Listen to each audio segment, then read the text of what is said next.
Everybody, how you doing? I hope everybody's doing well. Welcome to Powernomics Training. My name is Dr. Boyce Watkins. It's so good to see everybody.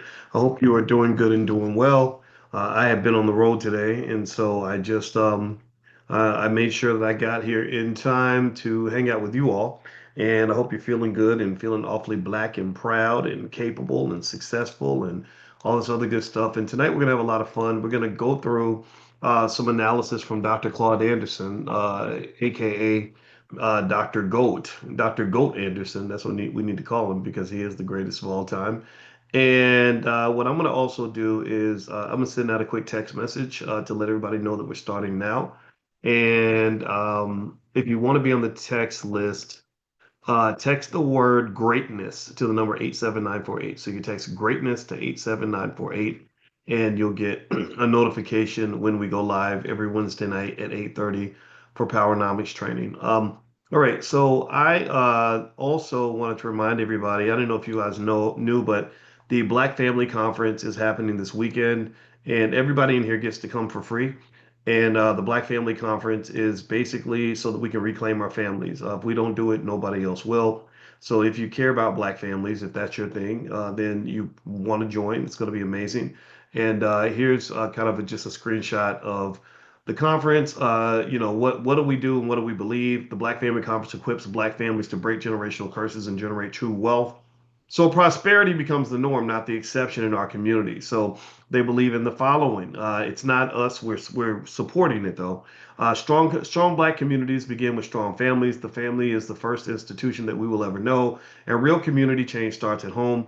Generational wealth is built on more than money. A full bank account means nothing if your life is empty. Wealth is also joy, connection, time, fulfillment of purpose, alignment of power. When every part of your life works in harmony, your family thrives.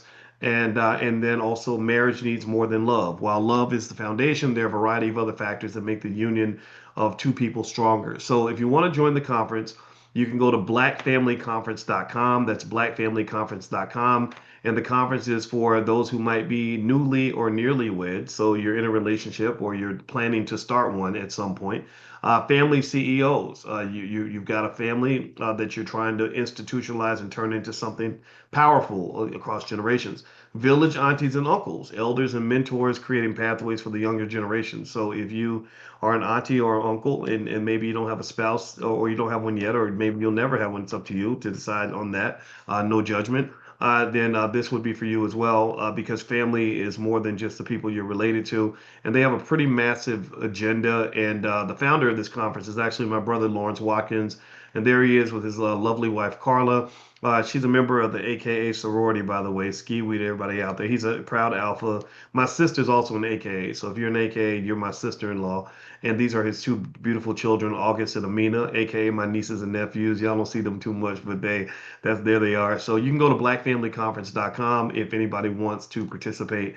It's going to happen this weekend. It's going to be digital, so you don't have to leave your house. So just make sure you know that. All we ask is so you don't have to pay anything if you're in here. All you have to do is tell everybody you know and bring family members so that you can learn together and grow together, build together, and become great together. All right.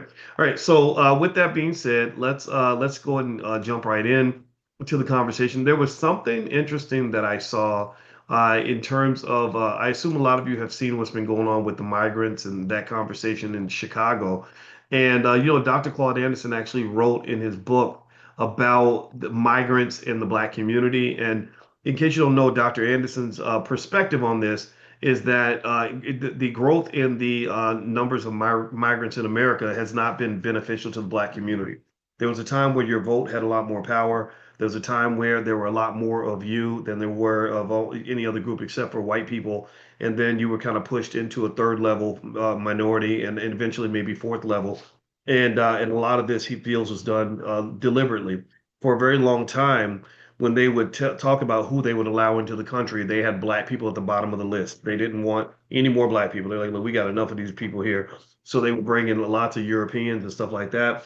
And so now the Black vote, some would say the Black vote has been significantly diluted. And there's a lot of opinions out there about that. I'm not going to tell you what your opinion should be. I'm going to read just what Dr. Anderson says though about immigrants and how you might think that there's an alliance between black people and immigrants, and there really isn't. That based on what we've seen, black people were beaten up, lynched, attacked, and abused by certain groups that would control certain industries. Like maybe it's the Irish who don't want you on the fire department or the police department, right? Or maybe you go into a community full of people from Mexico. I haven't gotten the impression that they fully embrace you and want you to be successful in their community, want you to set up a black-owned business in their community. Tell me, give me a yes or no. Do you think that most Mexican neighborhoods really want a bunch of black people setting up good black-owned businesses in their communities, making money? What do y'all think? Do you think that is that something you've seen? Am I being an extremist here? Am I being radical? Am I being mean? Um, I don't think I am, and if anybody has any counter evidence to that, I'd be happy to see that. I just haven't seen it. So let me read what Dr. Anderson says here. It's on page 192 of his book, Dirty Little Secrets. The Dirty Little Secrets book, you can get a copy at powernomics.com. Here's what he says. He says, European, Asian, and Hispanic immigrants have historically entered this country in an advantage position over blacks. So they were put above black people. Black people, remember, we unfortunately have the sole honor of being hated or disliked by everybody. So even people come from other countries, they're trained to look down on black people when they arrive, according to Dr. Anderson. The pattern of white immigrants taking jobs from native-born blacks first appeared during the Great Irish and German migrations of the early 19th century. In an 1838 article in the Colored American newspaper complained, quote, the impoverished and destitute beings transported from transatlantic shores are crowding themselves into every place of business and of labor and driving the poor colored Americans out. So even in 1838, damn near 200 years ago, there were black people who were saying, look, you're bringing all these people in, they're taking our jobs, they're taking our opportunities. Isn't that interesting? Isn't that interesting? So it says here, the impoverished and destitute beings transported from transatlantic shores are crowding themselves into every place of business and labor and driving the poor colored Americans out. This is 1838. Along the wharves and in other situations, Negroes are being substituted by foreigners or European whites. They wrote this almost 200 years ago. To be precise, it was 187 years ago. I think that did the math right. Let's keep going. In 1853, Frederick Douglass wrote, quote, white men are becoming house servants, cooks, and stewards on ships and in hotels. They are becoming porters, stevedores, wood sawyers, brickmakers, whitewashers, and barbers, so that the free blacks can scarcely find means to subsistence.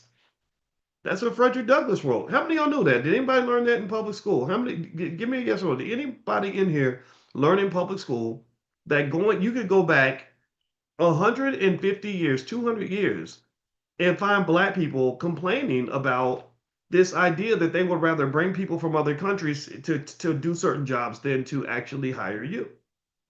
Isn't that interesting? Isn't that interesting? So based on what I'm reading here, it almost seems to say that there's something wrong with our minds, that they put something in our brain that trained us to support others to the point where it was to our own detriment. That it was to our own detriment, that literally caring about yourself was seen almost like a mental illness. That a black person who says, I care about black people, I care about me and mine first, that's it, that there's something wrong with you. And it's crazy because I don't think that's changed actually. I don't think that's changed. I can't tell you how many times I can go to black people and say, I believe we should put black people first. They're like, what? Oh, that guy's dangerous. He's radical. There's nothing dangerous about taking care of yourself. Everybody else is doing it. That's what everybody else is doing.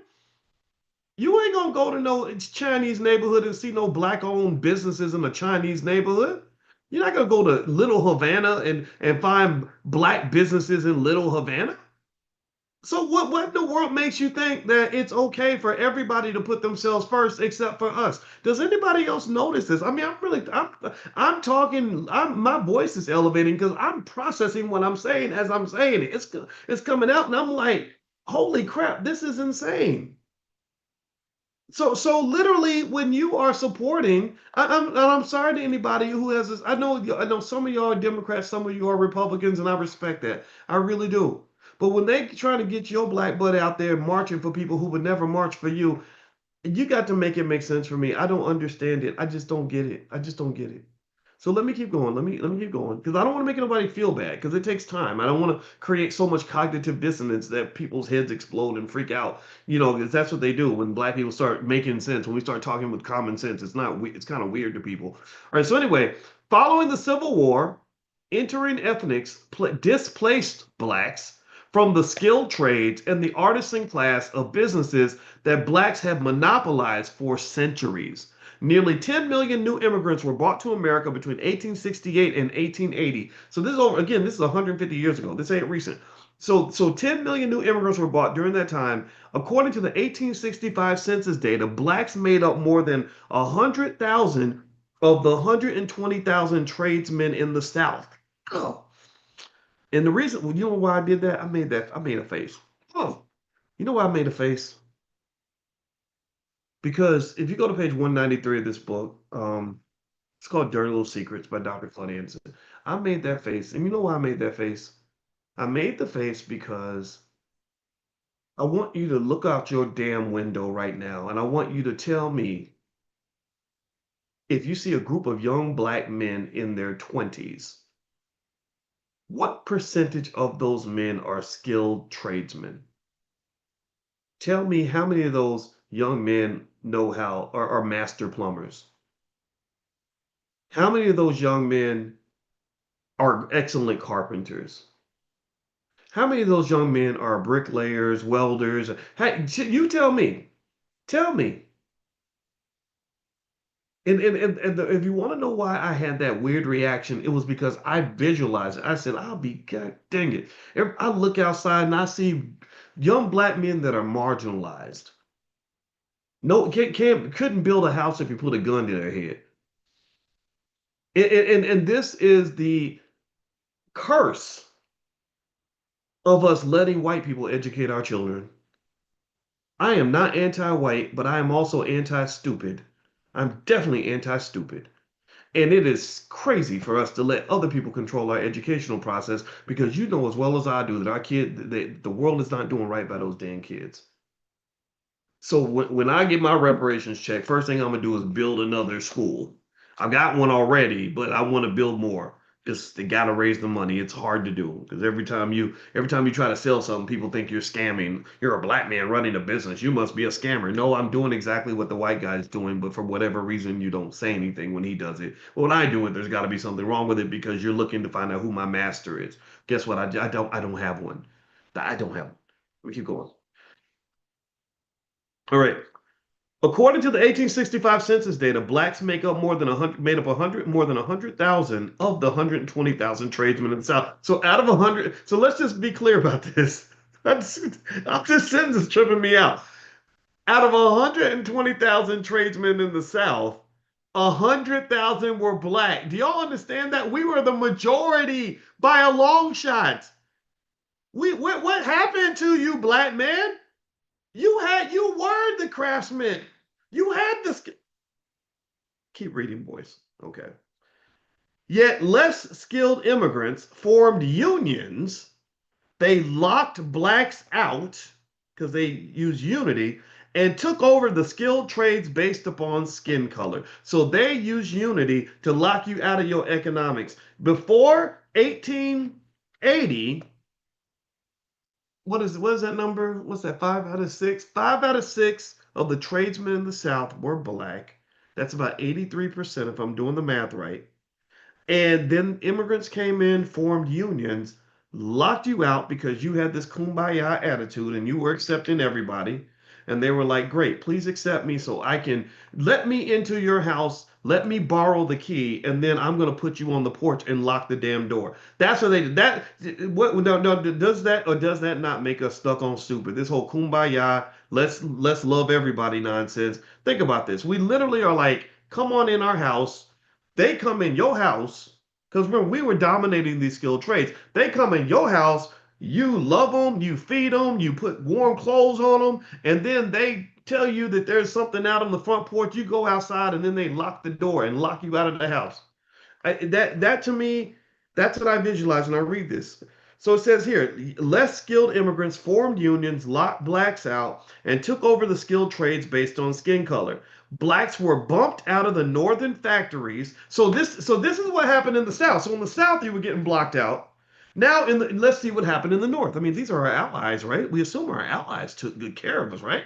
Let's see what our allies did when it comes down to the money. See, they'll gladly love you when it comes to symbolism. They'll gladly tell you Black Lives Matter and give you all these little gestures. But when it comes to the money, that's when they start playing. They start treating you like a grown up. They start dealing with you in a different way. So listen to this. Blacks were bumped in the North. Blacks were bumped out of the northern factories, shipyards, mines, lumber yards, and other trade craft areas. Thank you, Dr. Claude Anderson, for telling us this because they were making sure that we did not know. We just thought black people were always unskilled. No, your ancestors had skills. Your great grandparents had common sense. You just lost it after 1968. You lost it. In 1865, nearly 60% of the Southern farmers were black. 60% of the Southern farmers were black. 60%, the majority of the Southern farmers were black. Just as white immigrants were shutting blacks out of jobs and unions in the North, whites across the South created farmers' alliances that locked blacks out of the agribusiness, marketplaces, and banks. After 150 years, blacks have yet to successfully break whites' unions, farmers' alliances, and redlining banks. Other minorities, while they may encounter some discrimination, have not experienced this protracted exclusion from the mainstream society. Asian and Hispanic immigrants sued and gained access to the agri markets in the early 1900s. So what this really speaks to, and we had a sister named Crystal that came in who runs Kinks and Curls. I don't have her last name. I think it might have been Crystal Stewart, but for whatever reason her last name is not in my head.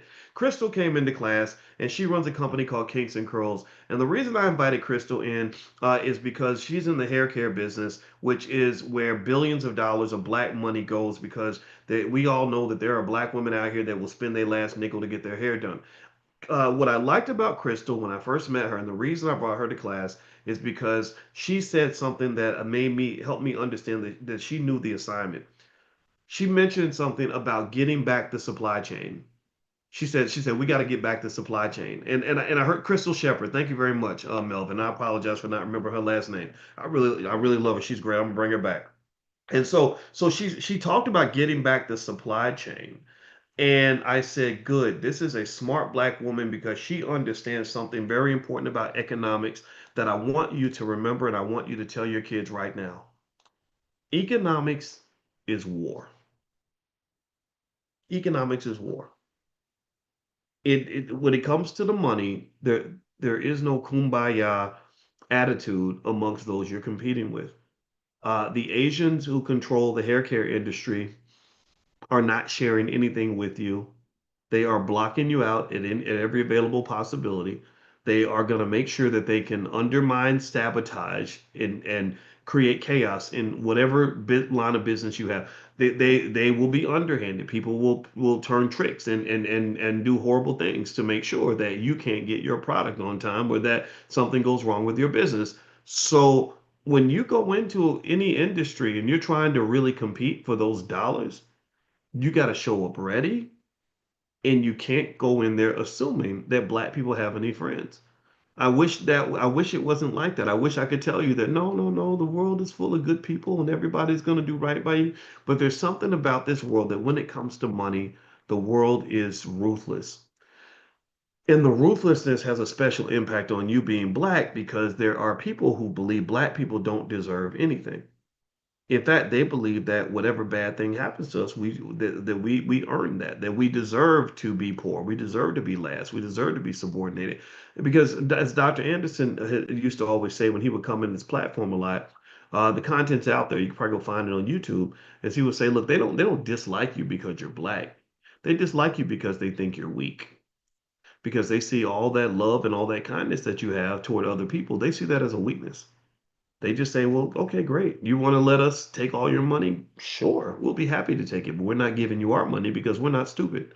So ultimately, when I heard Crystal talking about taking back the supply chain and understanding how to coordinate with other black people in the beauty in the hair and beauty industry to create the same sorts of protections that other groups have created. I said, okay, that's she's a teammate. That's my girl right there. I have a lot of respect for her, and she had mentioned that she read the book, The Ten Commandments of Black Economic Power, and so she understood the assignment. So ultimately, what I will say to you is that there's money out here and money to be had, but you're really going to have to fight for it. And the history that Dr. Anderson shares in his books, like Dirty Little Secrets, is very powerful because you're raised on a really dangerous fairy tale that the world is open and fair, and that if you show up and you do a good job and you do your best and you're a good person, great things are going to happen to you, but that's just not the case. Okay. All right. Now, let me, before I read on, let me share with you a funny thought that I just had. I just had these things happen. I was calculating, I was researching like what most of us spend our lives on. Like, what do we do? Like, what does a typical day look like for an average American? Did you know this? Check this out. The average American sleeps for 7 to 8 hours a day. They work for roughly 8 to 9 hours a day. They spend 3 to 5 hours a day scrolling and looking at screens. About 2 to 3 hours a day cooking, cleaning, grooming, or handling errands in the house. And 2 to 3 hours a day with relationships, that mean like talking or eating and relaxing or being with your friends and your family. So I was calculating how much time you spend doing each of those things over the course of your life. So if you worked, say, for 50 years, then you will have spent about roughly 164,000 hours working, right? That's about almost 19 years of your life. So 19 years of your life will have been spent working. But if you were to add up the number of hours you spend like with your family, stuff like that, that would only be about 6 years of your life. So 6 or 7 years of your life total, if you add up all the time, is spent doing, eating and having relationships. They kind of blended the two together, right? And that's with your kids and your spouse and all that. And the amount of time with your boss, you're spending 3 times more time with your boss than you spend with your actual family. Does anybody else think that that's just sad, sick, and crazy? I don't know if y'all agree or not. But if you really think about it, like because really I think if you want to understand the stress of being black in America, you gotta dissect it. You gotta look at it with a fine-tooth comb. Like where are you experiencing the stress exactly? When you go to the doctor and you say my body hurts, the doctor's gonna say, well, where does it hurt exactly? What did you eat yesterday? Let me do an X-ray, right? He's gonna examine the body and figure out where the pain is located, and so he can diagnose it. So when you talk about the so-called pain of being black, isn't it fascinating to me that the amount of time you spend at work is 3 times greater than the amount of time you spend with family? Now for most of us, uh, it's probably not as stressful or hurtful to spend time with our kids as it is to spend time with our boss. So it would seem to me that a better approach might be to spend more time with your kids than you spend with your boss, or to at least have our kids be as much of a priority as our job. When really you could argue that it should be more of a priority, right? And so if you look at the devastation of the black community in terms of us falling behind economically, not having the infrastructure that we deserve, you need to look no further than where we actually invest, right? And I'm not talking about money, financial investments. I'm talking about time investments. Where do you invest your time? Well, I just told you, you spend 3 times more time with your boss than you spend with your kids. So you're investing in him and his businesses and his community. You're not investing in your offspring. You're not even investing in your children. Forget your land, your buildings, your businesses. I'm talking about your dang kids, right? Which is the biggest investment that you'll ever make. So then that might explain to us why our children grow up unprepared and unequipped to kind of develop the kind of community that we wanted. So imagine this is a good argument in terms of why your ultimate goal, one of the biggest objectives every black person in America should be to get off the corporate plantation. The reason that that's so important is because you can shift that investment.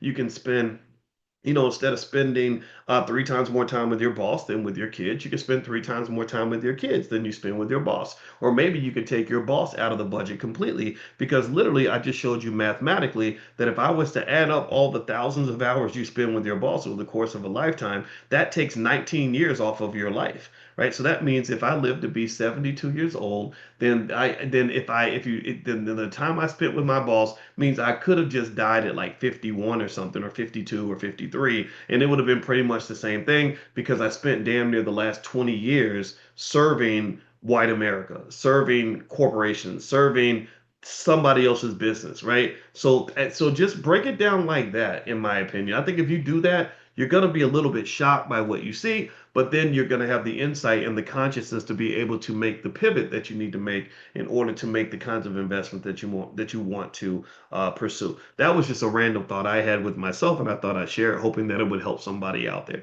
All right, so let's read this. This is page 188 of Dr. Claude Anderson's book called Dirty Little Secrets. Stephanie says she's pissed. I'm pissed for you, Stephanie. I get it. I get it, girl. All right, so it says the brilliant mind of Negro Tom.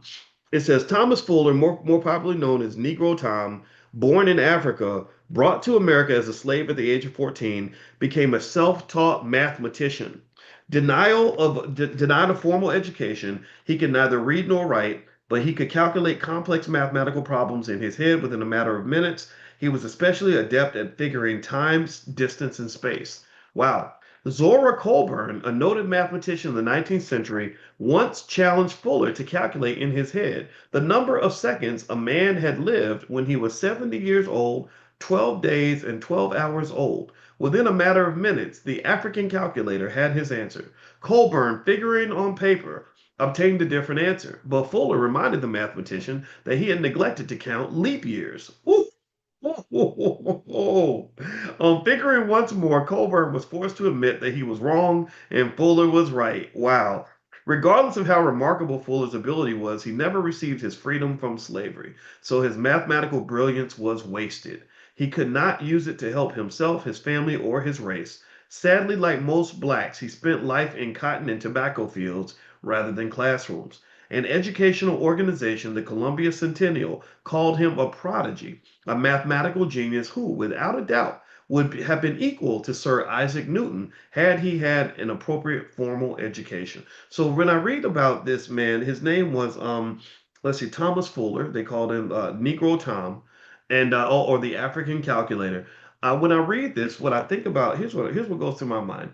I think about how many millions of our children have extraordinary ability to do anything they want, but they use that genius to do something stupid, right? Like they learned how to twerk at the age of 3, right? Twerking at 3 takes lots of intelligence. You have to know how to twist your back and all that, but that's a waste of intellect, right? Maybe they learned how to be the best drug dealer in the neighborhood because they can do numbers in their head, kind of like Detroit Red, right? And I just really process that. I mean, think about how many of our kids are geniuses. Whenever I see a child who's young, who's doing grown-up stuff, like, and sometimes it's inappropriate grown-up stuff, and we think that's funny. Like, we're like, wow, he cusses really good for a 2-year-old.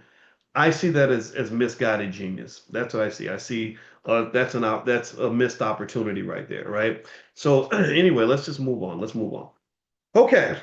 For blacks, compulsory ignorance. Throughout the slavery period, blacks were subjected to compulsory ignorance. So they wanted to keep you ignorant. They wanted to make sure you never learned. Now people do that voluntarily. Laws and societal customs forbade teaching slaves how to read or write, so learning became incidental to whatever task they were performing in and around the plantation. The 1860 census reported national literacy rates of 55% for whites and only 1% for blacks. National public schools were mandated by law after the Civil War, but they were profoundly different in both quality and quantity between whites and blacks. The country needed new schools to educate and acculturate the large number of European immigrants and their children who were pouring into the country. As the national economy expanded, it generated white collar and semi skilled jobs for these new citizens. The opposite was true for black Americans who were still subordinate and outside of the social system. Worse, following emancipation, no measures were taken to identify and correct the psychological, social, economic, and educational damage that 260 years of slavery and abuse had inflicted on the black race. The dominant society pretended that slavery had never happened. While a peonage system was being prepared for blacks, the new public policies introduced them into separate and inferior public schools. But even under these poorest of educational conditions, blacks were able to reduce their illiteracy from 98% in the mid 1860s to 40% by 1900 and just 20% by 1920. I'll be damned. And you know what was going on back then? Guess who was educating black people back then? Guess who was educating black people back then? Black people. We were. We did it.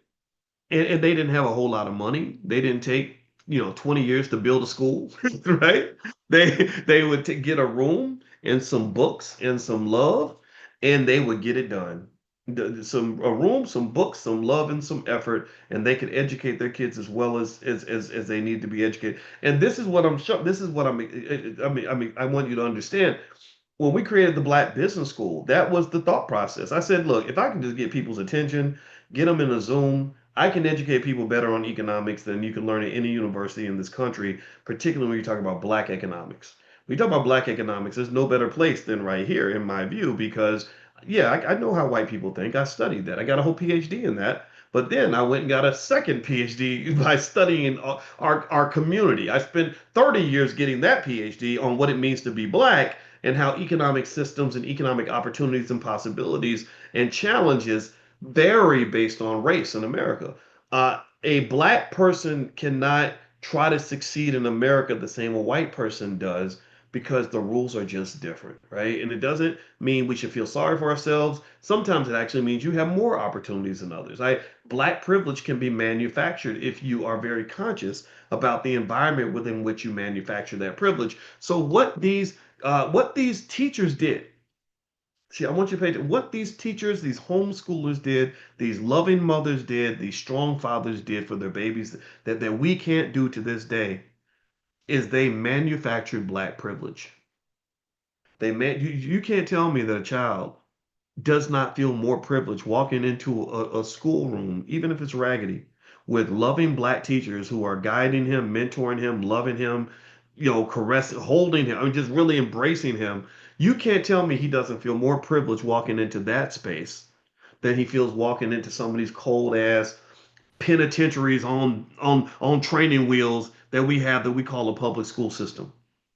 If you go to Chicago right now, you can find about 40 schools full of black and brown kids where there's not one child who can read, write, or do math at grade level. Not one, not one. Thousands of kids, not one.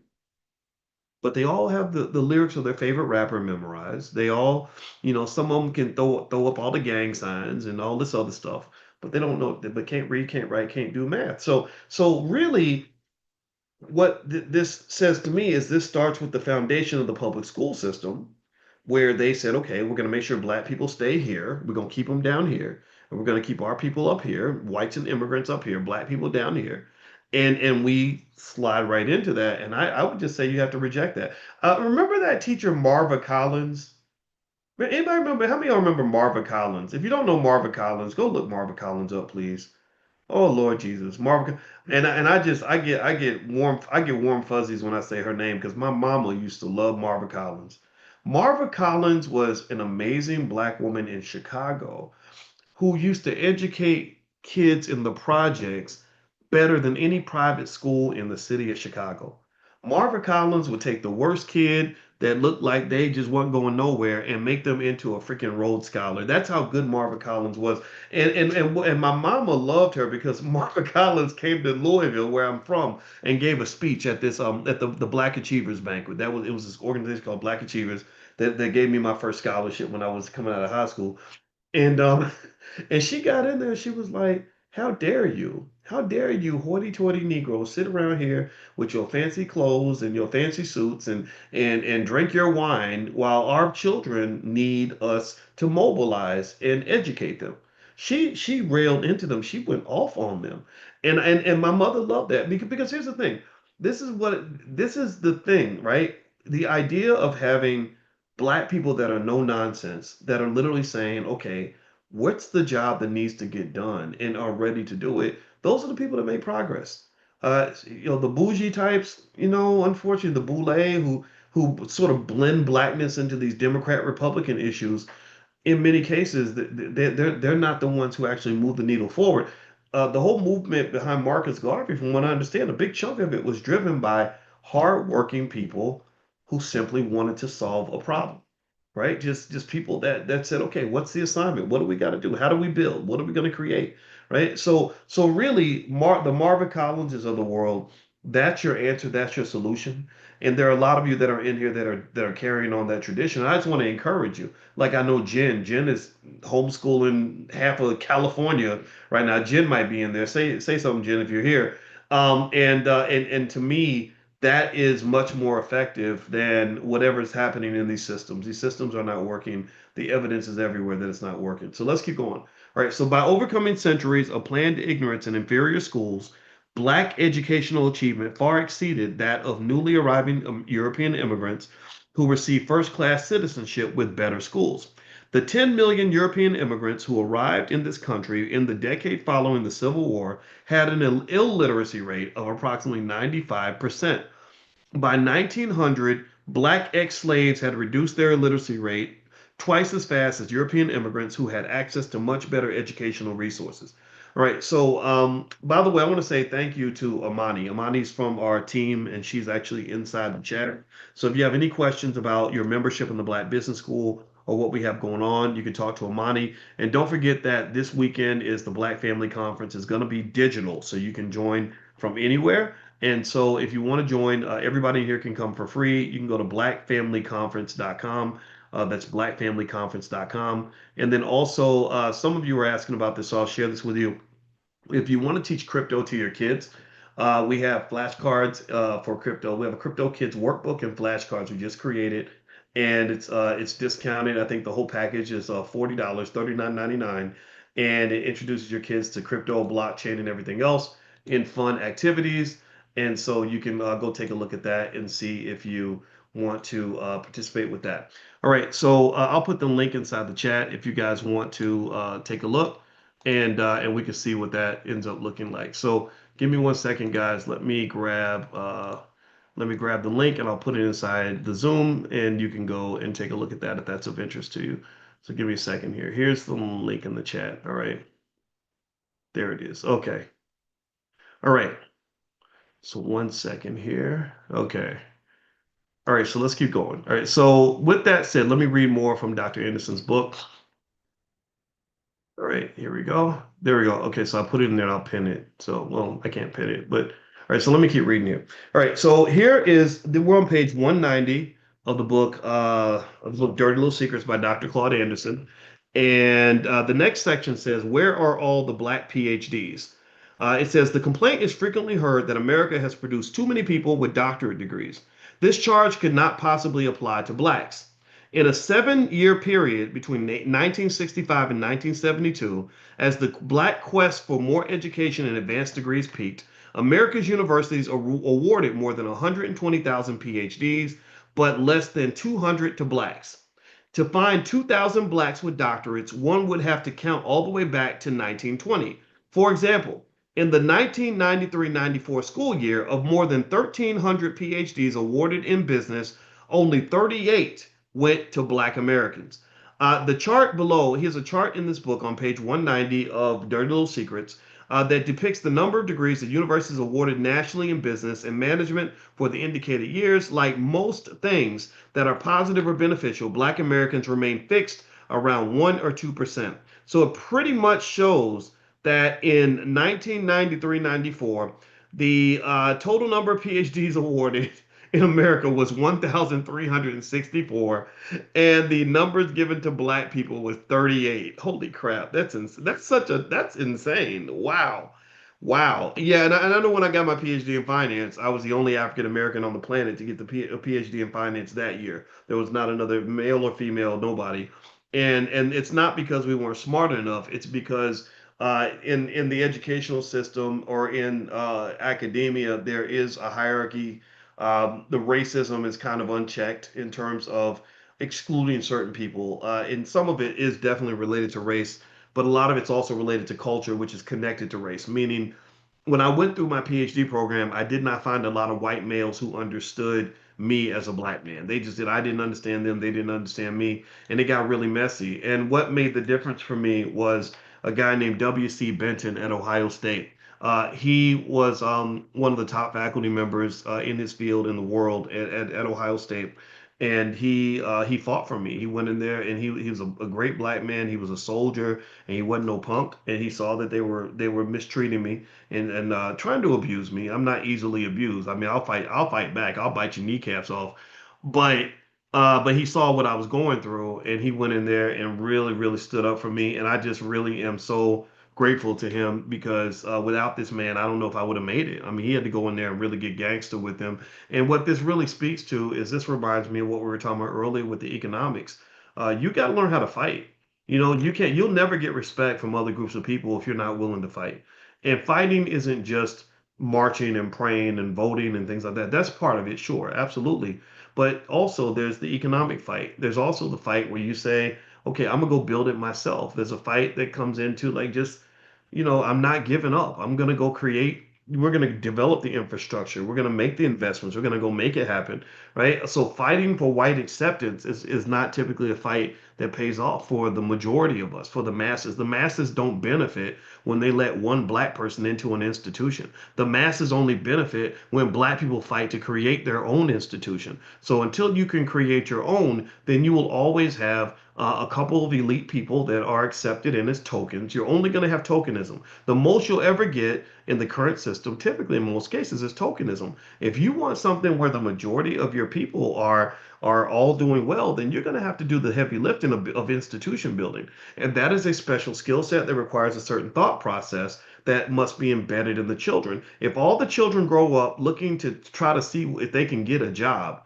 then ain't nobody, it's rarely the case that somebody with a damn job has lifted a community. You can't lift a community with a freaking job. No disrespect to those who have jobs. I'm not disrespecting that at all. A job might be a stepping stone to something else, but at some point you have to have an institution that is yours, that you are playing some role in the shaping and the development of that. That institution, in my view, should start with your freaking family. If you start with your family, you get together with that wife, that husband, and you have the grandbabies and the great grandkids, and you develop structure around that, then you've done a wonderful job of institutionalizing black success to the point where you can then look down a generation or two and see that all of the babies are doing well because the family is taking care of the baby, right? So it doesn't have to be the creation of a multi-million dollar corporation. It could just be literally a real rock solid family where you've done all the little things to keep that family solid, and it's creating opportunities for other people. You figure out, then you get together, learn how to make some money, and then next thing you know, the family is sustaining itself.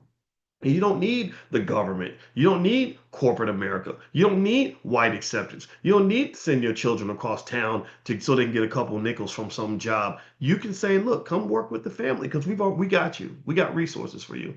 Money is power. Money is power. So mastering money will give you more power, I guarantee you. So let me keep going. Let me keep reading. There's a will, there's a way. For black people, the struggle for education was essential to the struggle for freedom from slavery. They were aware that the national public policy opposed their learning. The policy was summarized in the words of a member of the Virginia House of Delegates who spoke of educating black slaves in 1832, saying, "We have, as far as possible, closed every avenue by which light might enter their minds." Whoa, wow. Let me read that again. I mean, I'm reading it, and I was like, I said, okay, boy, stop. Let me process what I'm reading here. Listen to this. For black people, the struggle for education was essential to the struggle for freedom from slavery. They were aware that the national public policy opposed their learning, so they institutionalized the idea of keeping black people at a certain level. The policy was summarized in the words of a member of the Virginia House of Delegates who spoke about educating blacks in 1832. Here's what he said. He said, quote, "We have, as far as possible, closed every avenue by which light might enter their minds." We need these Negroes in the dark. We don't want them to have any options. We don't want them having any thoughts. Don't even think about having no options. If we could extinguish the capacity to see light, our work would be completed. If we could extinguish the capacity to see light, our work would be completed. They would be on a level with beasts in the field, and we would be safe. So when you stay ignorant, you keep them safe. So when you are not ignorant, when you're the opposite of ignorant, then that makes you dangerous. That explains why dangerous or intelligent black people are very dangerous. So this would keep them on the level of beasts in the field, and we would be safe and use them to build wealth, power, and personal comfort. I'll be dang. Let me read this statement again. This is thank you, whoever this white man is, for just spitting the game out so we can understand the origins of everything you see around you. He said, "We have, as far as possible, closed every avenue by which light might enter their minds. If we could extinguish the capacity to see light, our work would be completed. They would then be on a level with beasts of the field, and we would be safe to use them to build wealth, power, and personal comfort." So that's saying that our goal is to keep these Negroes blind, deaf, dumb, and stupid so we can do what? So we can build wealth, power, and personal comfort. Now, I told you, money is power. So they're basically saying that our power is going to be built on keeping black people ignorant. So when you fight that and you educate yourself, you are fighting against what was designed to keep you at a certain level. So Colonel Ald Frederick Douglass's master upheld the policy when he stopped his wife from teaching Douglass. In his letter to her, Colonel Ald argued that, quote, "If you teach that nigger to read, there will be no keeping him." Ain't that something else? If you teach that nigga to read, there will be no keeping him. It would be unfit for him to be a slave. Frederick Douglass's master said this. He said, "Woman, if you keep teaching that Negro how to read, he's gonna leave because his consciousness will rise and he will see other options other than being our slave." So now do you understand why the morning class is called financial consciousness? It says let's start with awareness, education, so our consciousness rises, and then we have options. Options are freedom. So if you want to grow and have strength and have success and possibility, elevate your freaking consciousness, elevate your education, elevate your awareness, make that a policy in your household that knowledge is power and then money is power, and knowledge and money are connected. Money does not go into the hands of stupid people, and a fool and his money will soon part ways. So if I give a bunch of money to an ignorant person who's rejected knowledge their whole life, it's only a matter of time before a more knowledgeable person with more consciousness comes along and takes everything they got. Just go talk to these dumbass rappers. Not all of them, but you know who I'm talking about. Frederick Douglass and many other blacks proved Colonel Auld right. The laws and policies could not quench black people's desire to be literate, even though becoming literate could result in death or their children being sold. Many blacks would not be denied. They sought out white friends, abolitionists, and anyone else willing to teach them. They were creative and resourceful. Some black slaves manufactured their own pens and ink using chicken feathers and berry juice, and then practiced in secret. So this is how hungry they were for knowledge. God bless them for that. That's amazing. Right? It isn't. It's so weird that we've literally gotten to this other alternative reality where you got kids that well, you can give them damn near everything to learn, and they don't want to learn. Like they run away from the knowledge. Like we love the slavery. We love being ignorant. Some of us it's crazy. But they do that through the music, right? This is a music thing. All right, so let's see here. Moving on. Gus Fester, a white sympathizer, recalled how one black slave creatively taught himself. He said that on Saturdays and Sundays, the slave would slip off from white folks. He would cut out blocks for counting from the bark on pine trees. He would use the sticks from oak trees for an ink pen and drop oak balls in water which would then turn to ink if left overnight. The slave persevered and eventually learned how to write his name, read, and do some figures in math. This is how bad they wanted to learn. Wow. Black student makes a perfect score. I'm on page 191 of Dirty Little Secrets. You can get a copy at powernomics.com. Miss Skylar Bird, a black female senior student in the Washington, D.C. school system in May 1996, achieved a notable first for a student. She entered the record books as the first student to ever achieve a perfect score on the Scholastic Achievement Test, a national test used for college admission. Paradoxically, Miss Bird's father, a professor of special education at Bowie State University, a historically black college, specializes in training teachers to recognize and educate talented and gifted children. In support of Professor Bird's educational philosophy, the Bethune Du Bois Foundation, a national organization that promotes youth achievement and leadership, publicly recognized Miss Bird for her unprecedented and outstanding achievement in June 1996. Way to go, Miss Bird. Notable note, around the turn of the 20th century, some teachers in white public schools kept a nigger stool in their classrooms.